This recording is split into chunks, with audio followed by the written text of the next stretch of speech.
PurpleButterfly the Purple Butterfly here, otherwise known as PurpleButterfly7 on Twitter and YouTube, PurpleButterfly elsewhere on the internet. My blog is located at PurpleButterfly-peepla.blogspot.com, and my soaps, PurpleButterfly Soaps, can be located at peepla.etsy.com, and my t-shirt designs is PurpleButterfly-peepla.tmail.co.uk. And I've just completed my first official full lace wig cap.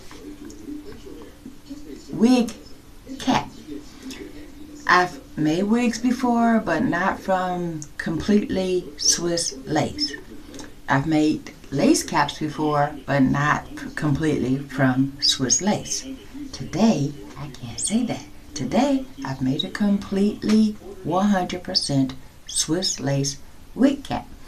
I've blocked it, I've pinned it, now I'm sewing it.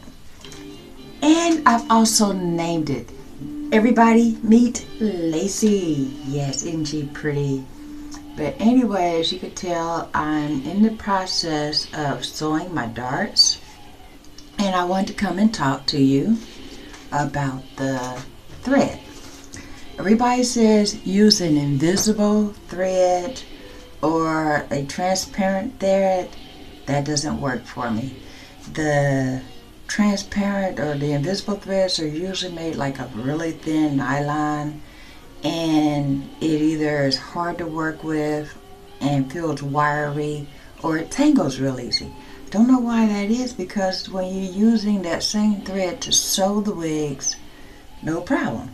What I've used is some Coats & Clark regular everyday polyester thread, but I use two colors. I use either brown in the cocoa shade to match my skin, or I use gray. This is the exact same color as my gray hair. So I figure if anything lifts up or whatever, it'll be invisible. In the meantime, the overhand stitching that they suggest you do, because this is lace, you can see right through that, and that gives you this effect. That's not really attractive. You know what I'm saying? So I instead use a blanket stitch, which gives a lot neater effect, and this is on the outside of the cap. When I finally get done stitching, I'll be able to take it off of the wig cap, and then I can just do straight stitches and neaten that up. But if you're going to use a whip stitch technique or a slip stitch or whatever they call that, be aware that, let me see if you can see that, that looks like that. And unless you can do it absolutely positively even, that's going to look sloppy. So when you use a blanket stitch, you have a edge right there. And if you're consistently going in at the same place and coming out the same place, it makes a lot neater appearance. And I was an embroiderer and stitcher, you know, needlepoint, all that, long before I even picked up a crochet hook and made that attempt at crochet, which really did not work out for me because I was left-handed at the time. And people was like, oh, you know, left-handers knit. So I learned to knit.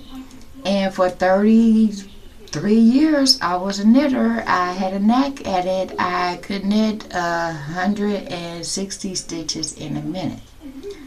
You know, and that was after I broke my wrist. I broke my wrist here, here, and here on a swing I did when I was 12. I had already learned how to knit by then.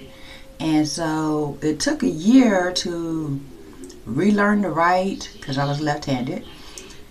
I was in the 6th grade. I had to do 6th grade over because I couldn't write down the assignments. I was using a tape, and someone said, that's unfair to the other kids. She has to put everything in writing.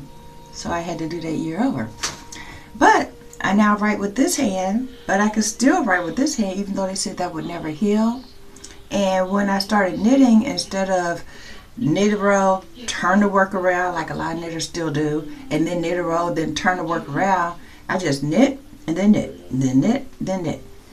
And those skills translates into when I do something like this, I can make very, very even stitches. Even though it's a needle and thread, even though it's a lace hook, even though it's a latch hook, even though it's whatever.